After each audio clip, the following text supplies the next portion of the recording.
Amiga, bora falar da reflexão que a gente estava tendo sobre 2 Coríntios? Vamos? 2 Coríntios 12? Isso. Sobre o espinho na carne? Sim. A gente começou a falar sobre isso, falando sobre o quanto é difícil ter um ministério, né?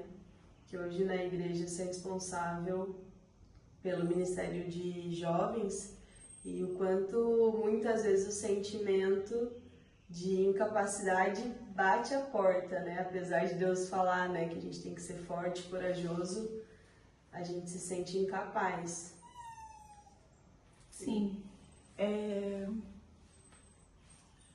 A gente vê que Paulo passou por isso também, né? Paulo, quando ele conheceu o Senhor Jesus, quando ele teve ali o encontro dele ali indo para Damasco, ele também precisou passar por este processo. E no começo do ministério dele, ele era o super apóstolo, e batia no peito e falava: eu sou o super apóstolo, né? Tipo, se você é apóstolo, eu sou o apóstolo dos apóstolos. Aí depois você vê ele já se diminuindo, sou apenas servo. E aí a gente vê lá em Coríntios que Deus trouxe esse espinho na carne, para que ele fosse esbofeteado por Satanás, para justamente ele não se vangloriar. Luna vai roubar toda a atenção do vídeo nesse momento. Sobre né? isso. E talvez seja exatamente sobre isso. Porque quando entra o nosso ego, né? Que Paulo fala sobre o orgulho, né? Essa passagem, 2 Coríntios 12 fala sobre o orgulho, né? E o quanto o orgulho rouba a atenção daquilo que de fato era essencial, que é Deus. Exato. Na história, né? E aí a Luna, acho que não à toa, entra agora no vídeo para roubar a atenção de todo mundo, e aí a gente precisa pedir licença para ela, né, Luna? Né? Pra gente poder dar continuidade aqui. Bora, Luna. Bora? Mas é isso.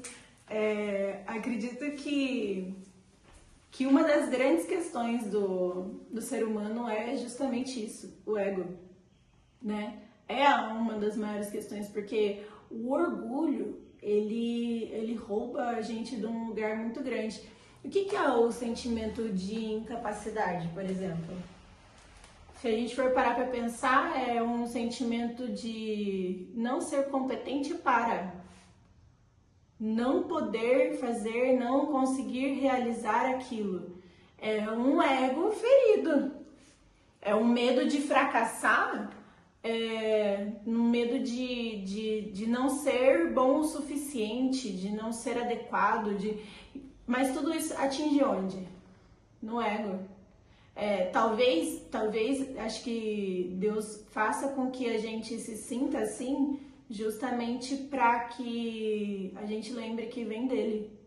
Dele vem o desejo e dele vem o efetuar. Dele foi feito as coisas, por ele e para ele.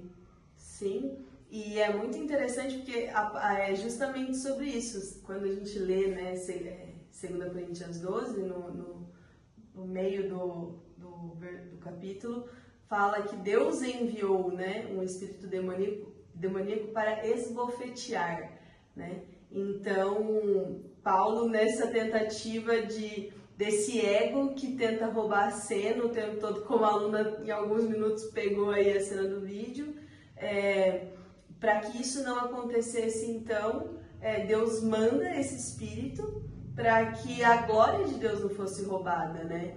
Então, o quão é importante, talvez, que nos sentimos incapazes diante de um ministério, diante de um cargo, para que entendamos, então, que nós somos apenas um canal, né? É Ele que faz, é para Ele. Então, que bom que eu sozinho não daria conta, para que Ele não seja roubado, né? Exato. E aí você olha também que o Senhor fala para ele assim: a minha graça te basta, porque o meu poder se aperfeiçoa na tua fraqueza.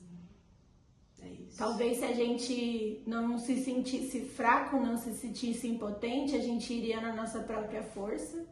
Assim como aconteceu em diversas histórias aí, se a gente for olhar pela Bíblia aí, quantas histórias não aconteceram nisso? Não foram pela própria força do braço? Saulo perdeu um reinado por conta disso.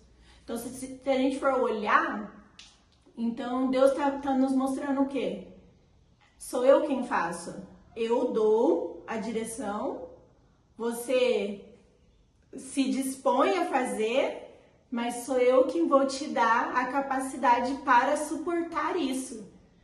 Então, assim, se a minha graça te basta, você vai suportar os tapas na cara, você vai suportar aqueles tapas na cara, o espinho na carne, porque o meu poder é quem tá te dando força, tá te dando capacidade para você se segurar nisso.